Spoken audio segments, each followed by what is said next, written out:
السلام علیکم dear students, I hope you all are fine. Previous lesson میں ہم نے پڑھا تھا کہ کس طرح سے ہف اور لیڈی ایڈتھ جو ہیں وہ مائلز کو پہچانے سے انکار کر دیتے ہیں۔ اب ہف کے وکٹ پلانز ہیں، مکارانہ ارادے۔ ایڈورڈ رائٹس لیٹر، ایڈورڈ خط لکھتا ہے۔ Sir Miles said Edward when they were alone together, isn't it strange. اب وہ اسے کہتا ہے کہ کیا یہ عجیب سی بات نہیں ہے؟ Strange? No, Huff was always like that. He was a wicked, greedy boy, and now he's a wicked, greedy man. He has stolen my home and he has stolen my wife. اس نے کہا کہ نہیں، یہ کوئی عجیب بات نہیں ہے ایڈورڈ، ہف ہمیشہ سے ایسا ہی تھا۔ اس نے پہلے تو ہمیشہ ایسی ہی حرکتیں کی، اب اس نے مجھ سے میری بیوی بھی چرا لی اور میرا گھر بھی۔ وہ ہمیشہ سے لالچی ہی تھا۔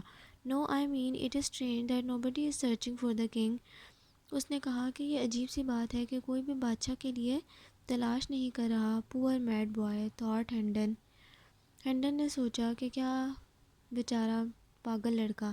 آئی have a plan, I will write a letter in English, Latin and Greek and you must take it to London. You must give it to my uncle, Lord Hertford. He is our chief minister. He will read my letter and he will come and find me.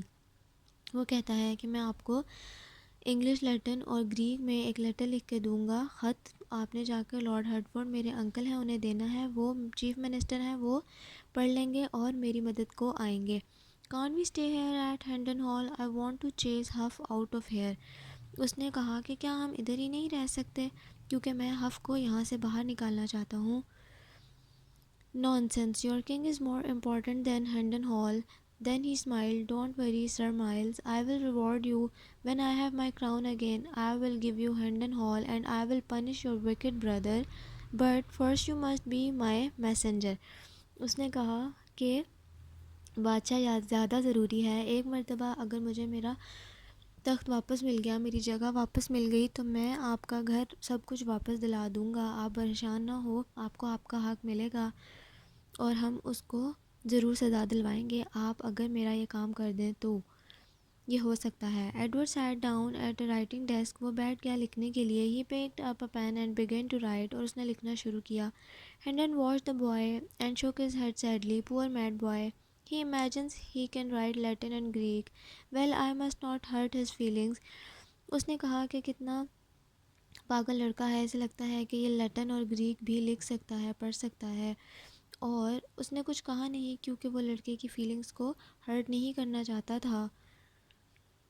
When he had finished writing, Edward handed the letter to his friend. Hendon put it in his pocket without looking at it. He was not thinking about letters or ministers or kings. اس نے وہ خط لے کر خاموشی سے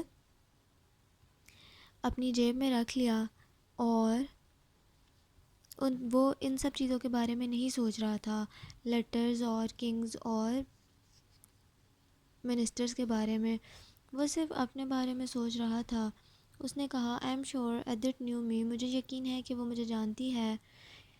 اس نے اپنے آپ سے سوچا why did she pretend that she did not recognize me. Was she afraid of Huff?